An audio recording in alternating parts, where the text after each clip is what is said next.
Sir, ನೀವು ಒಂದು ಮಾತನ್ನು ಹೇಳಿದ್ರಿ. ಸೊ ಈಗಲೂ ನನ್ನ ಕೈಯಲ್ಲಿ ಆ ಪೋಸ್ಟ್ ಇದೆ. MLA ಸ್ಪೀಕ್ಸ್ ಅನ್ನುವಂಥ ಕಾರ್ಯಕ್ರಮ ಇದು. ನೀವು ಹೇಳ್ತೀರಿ ಸರ್ಕಾರಿ ಶಾಲೆಗಳಲ್ಲಿಯೇ LKG ಮತ್ತು UKGಯನ್ನು ಸ್ಟಾರ್ಟ್ ಮಾಡಿ ಅದಕ್ಕೆ ಏನು ಉಪನ್ಯಾಸಕರಿಗೆ ಕೊಡಬೇಕಾದಂಥ ಹಣವನ್ನು ನಾನೇ ಕೊಡ್ತೀನಿ ಅಂತ ಕೊಡ್ತಾ ಇದ್ದೀರಿ. 200 ಈಗ ಕೊಡ್ತಾ ಇದ್ದೀನಿ. ಓಕೆ, ನಾನು ಇರೋವರೆಗೂ ಕೊಡ್ತೀನಿ. ಅಂದರೆ ನಿಮ್ಮ ಸ್ವಂತ ವೆಚ್ಚ? ಸ್ವಂತ ನನಗೆ ಸರ್ಕಾರದಿಂದ ಇವತ್ತೇನು ಜನಸಾಮಾನ್ಯರು ಕಟ್ಟಂಥ ತೆರಿಗೆ ಹಣ ನನಗೆ ಬರ್ತಾ ಇದೆ.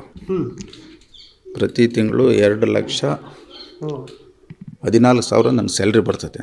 2,04,000 14,000 ಬರ್ತೈತೆ. ಇದೆಲ್ಲ ವಿದ್ಯಾಭ್ಯಾಸಕ್ಕೆ ಕೊಡ್ತೀನಿ. ಪ್ರತಿ ವರ್ಷ ಸುಮಾರು 13,600 ಜನ ಮಕ್ಕಳು ಈ ವರ್ಷ.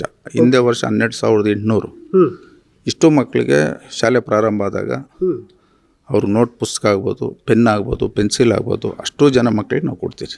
ಅದು ಕ್ಲಸ್ಟರ್ ಮುಖಾಂತರ ಪ್ರತಿಯೊಬ್ಬರಿಗೂ ತಲುಪಿಸ್ತಕ್ಕಂಥ ಕೆಲಸ ಮಾಡ್ತೀವಿ. ಅಂದರೆ ಪ್ರತಿ ತಿಂಗಳು ಎಷ್ಟು ಬರ್ತದೆ ಆ ಖರ್ಚು ಅಂತ? ಇಲ್ಲ, ವರ್ಷಕ್ಕೆ ಅದು 17, ಲಾಸ್ಟ್ ಇಯರು 16 ಲಕ್ಷ ಆಗಿತ್ತು. ಮೊನ್ನೆ ವರ್ಷ 18 ಲಕ್ಷ ಆಗಿತ್ತು.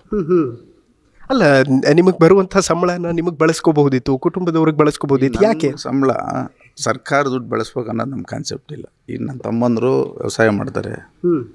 ಇವತ್ತು ಒಳ್ಳೇದು ನಾವು ಅಗ್ರಿಕಲ್ಚರ್ ಕ್ರಾಪ್ಸ್ ಬೆಳೀತಾ ಇದ್ದೀರಿ. ದ್ರಾಕ್ಷಿ ಆಗ್ಬೋದು, ದಾಳಿಂಬೆ ಆಗ್ಬೋದು. ಓಕೆ, ಈಗ ಸರ್ಕಾರದಿಂದ ಬರೋಂಥ ಹಣ ಜನಸಾಮಾನ್ಯರು ಕಟ್ಟಿರೋ ತೆರಿಗೆ ಹಣ. ಕರೆಕ್ಟ್. ಈ ಹಣ ಸದುಪಯೋಗ ಆಗಬೇಕು ಅನ್ನೋದು ನಮ್ಮ ಉದ್ದೇಶ.